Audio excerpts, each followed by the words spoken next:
Company ನಿಮ್ಮ PF ಖಾತೆಗೆ ಹಣ ಹಾಕ್ತಿದೆಯಾ? ಚೆಕ್ ಮಾಡಿಕೊಳ್ಳದೆ ಹೋದರೆ ಮಿಸ್ ಆಗ್ಬೋದು.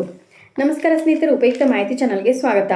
EPF ನಿಯಮದ ಪ್ರಕಾರ ಉದ್ಯೋಗಿ ಸಂಬಳದ ಜೊತೆ ಕಂಪನಿ ಕೂಡ PF ಖಾತೆಗೆ ಹಣ ಜಮಾ ಮಾಡಬೇಕು.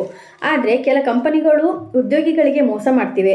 ಅದು ಪತ್ತೆ ಆಗಬೇಕು ಅಂದರೆ PF ಬ್ಯಾಲೆನ್ಸ್ ಚೆಕ್ ಮಾಡ್ತೀರಿ. ದೇಶದಲ್ಲಿ ಕೋಟ್ಯಾಂತರ ಉದ್ಯೋಗಿಗಳು PF ಖಾತೆಯನ್ನು ಹೊಂದಿದ್ದಾರೆ. ಪ್ರತಿ ತಿಂಗಳು ಉದ್ಯೋಗಿಗಳ ಸಂಬಳದ ಒಂದು ಭಾಗವನ್ನು ಕಡಿತಗೊಳಿಸಿ ಆ ಹಣವನ್ನು ಉದ್ಯೋಗಿಗಳ PF ಖಾತೆಗೆ ಜಮಾ ಮಾಡಲಾಗುತ್ತದೆ. ಎಲ್ಲ PF ಉದ್ಯೋಗಿಗಳಿಗೆ PF ಖಾತೆ ನಂಬರ್ ನೀಡಲಾಗಿರುತ್ತದೆ. ನಿವೃತ್ತಿ ಸಂದರ್ಭದಲ್ಲಿ ಈ ಹಣ ಉದ್ಯೋಗಿಗಳ ನೆರವಿಗೆ ಬರುತ್ತದೆ. ಪ್ರತಿ ತಿಂಗಳು ಸಂಬಳದಲ್ಲಿ ಹಣ ಕಡಿತವಾಗುವುದು ಮಾತ್ರ ಉದ್ಯೋಗಿಗಳಿಗೆ ತಿಳಿದಿದೆ. ಆದರೆ PFನಲ್ಲಿ ಎಷ್ಟು ಹಣ ಜಮಾ ಆಗಿದೆ ಎಂಬುದು ಅವರಿಗೆ ಪ್ರತಿ ತಿಂಗಳು ಸ್ಯಾಲರಿ ಸ್ಲಿಪ್ನಂತೆ ಮಾಹಿತಿ ಸಿಗೋದಿಲ್ಲ. ಹಾಗಂತ ನೀವು PF ಖಾತೆಯಲ್ಲಿರೋ ಬ್ಯಾಲೆನ್ಸ್ ಚೆಕ್ ಮಾಡೋದು ಕಷ್ಟವೇನಲ್ಲ. ದೇಶದ ಸಂಘಟಿತ ವಲಯದ ಎಲ್ಲ ಉದ್ಯೋಗಿಗಳ ವೇತನಕ್ಕೆ PF ನಿಯಮ ಅನ್ವಯವಾಗುತ್ತದೆ. ಹಾಗಾಗಿ ಪ್ರತಿಯೊಬ್ಬ ಉದ್ಯೋಗಿಯು PF ಬಗ್ಗೆ ಮಾಹಿತಿ ತಿಳಿದಿರಬೇಕು. ಉದ್ಯೋಗಿಯ ಸಂಬಳದ 12% ಹಣ PF ಖಾತೆಗೆ ಜಮಾ ಆಗುತ್ತದೆ. ಕಂಪನಿ ಅಷ್ಟೇ ಮೊತ್ತವನ್ನು ಜಮಾ ಮಾಡುತ್ತದೆ. ಇದಕ್ಕೆ ಸರ್ಕಾರ ಬಡ್ಡಿಯನ್ನು ನೀಡುತ್ತದೆ. ಒಬ್ಬ ವ್ಯಕ್ತಿ ಉದ್ಯೋಗ ಬದಲಿಸಿದಾಗ PF ಹಣವನ್ನು ವರ್ಗಾಯಿಸಿಕೊಳ್ಳಬಹುದು, ಇಲ್ಲವೇ ವಿತ್ಡ್ರಾ ಮಾಡಬಹುದು. ಇಷ್ಟೇ ಅಲ್ಲ, ಅಗತ್ಯವಿದ್ದಾಗ ಉದ್ಯೋಗಿ ತನ್ನ PF ಖಾತೆಯಲ್ಲಿರುವ ಹಣವನ್ನು ಸುಲಭವಾಗಿ ಹಿಂಪಡೆಯಬಹುದು.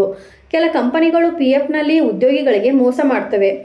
ಉದ್ಯೋಗಿ ಸಂಬಳವನ್ನು ಮಾತ್ರ PF ಖಾತೆಗೆ ಜಮಾ ಮಾಡುತ್ತದೆಯೇ ವಿನಃ ಕಂಪನಿ ಮಾಡಬೇಕಾಗಿದ್ದ ಠೇವಣಿಯನ್ನು ಮಾಡೋದಿಲ್ಲ. ಇದರಿಂದ ಉದ್ಯೋಗಿಗಳಿಗೆ ನಷ್ಟವಾಗುತ್ತದೆ. ನಿಮ್ಮ ಕಂಪನಿ ನಿಮ್ಮ PF ಖಾತೆಗೆ ಹಣ ಜಮಾ ಮಾಡಿದೆಯೇ ಇಲ್ಲವೇ ಎಂಬುದನ್ನು ನೀವು PF ಖಾತೆಯಲ್ಲಿರುವ ಬ್ಯಾಲೆನ್ಸ್ ಚೆಕ್ ಮಾಡುವ ಮೂಲಕ ಪರೀಕ್ಷಿಸಬಹುದು. PF ಖಾತೆಯಲ್ಲಿರುವ ಬ್ಯಾಲೆನ್ಸ್ ಚೆಕ್ ಮಾಡೋದು ಸುಲಭ. ನೀವು ಉಮಾಂಗ್ ಅಪ್ಲಿಕೇಶನ್ ಮೂಲಕವೂ PF ಅನ್ನು ಚೆಕ್ ಮಾಡಬಹುದು. ಮೊದಲು ಫೋನ್ ನಂಬರ್ ಸಹಾಯದಿಂದ ಉಮಾಂಗ್ ಅಪ್ಲಿಕೇಶನ್ನಲ್ಲಿ ಹೆಸರು ನೋಂದಾಯಿಸಿ ಇದರಲ್ಲಿರುವಂಥ ಕ್ಲೇಮ್ ಮಾಡುವ ಜೊತೆಗೆ ಬ್ಯಾಲೆನ್ಸನ್ನು ಪರಿಶೀಲನೆ ನಡೆಸಬಹುದು. ಉಮಾಂಗ್ ಆ್ಯಪನ್ನು ಸರ್ಕಾರ 2019ರಲ್ಲಿ ಪ್ರಾರಂಭಿಸಿದೆ. ಈ ಅಪ್ಲಿಕೇಶನ್ ಸಹಾಯದಿಂದ ವಿವಿಧ ಸರ್ಕಾರಿ ಸೇವೆಗಳನ್ನು ಒಂದೇ ಸ್ಥಳದಲ್ಲಿ ಪಡೆಯಬಹುದು. UAN ಸೈಟ್ನಲ್ಲಿ ನೋಂದಾಯಿತ ಬಳಕೆದಾರರಾಗಿದ್ದರೆ ನಿಮ್ಮ ಬ್ಯಾಲೆನ್ಸ್ ಪರಿಶೀಲಿಸಲು ನೋಂದಾಯಿತ ಮೊಬೈಲ್ ಸಂಖ್ಯೆಯಿಂದ ಮಿಸ್ಡ್ ಕಾಲ್ ನೀಡಬೇಕು. ನೀವು 01122901406 ಈ ನಂಬರ್ಗೆ ಮಿಸ್ಡ್ ಕಾಲ್ ಮಾಡಿದರೆ ನಿಮ್ಮ ಬ್ಯಾಲೆನ್ಸ್ ಮಾಹಿತಿ ಲಭ್ಯವಾಗುತ್ತದೆ. ನೀವು SMS ಮೂಲಕವೂ ಬ್ಯಾಲೆನ್ಸನ್ನು ಚೆಕ್ ಮಾಡಬಹುದು.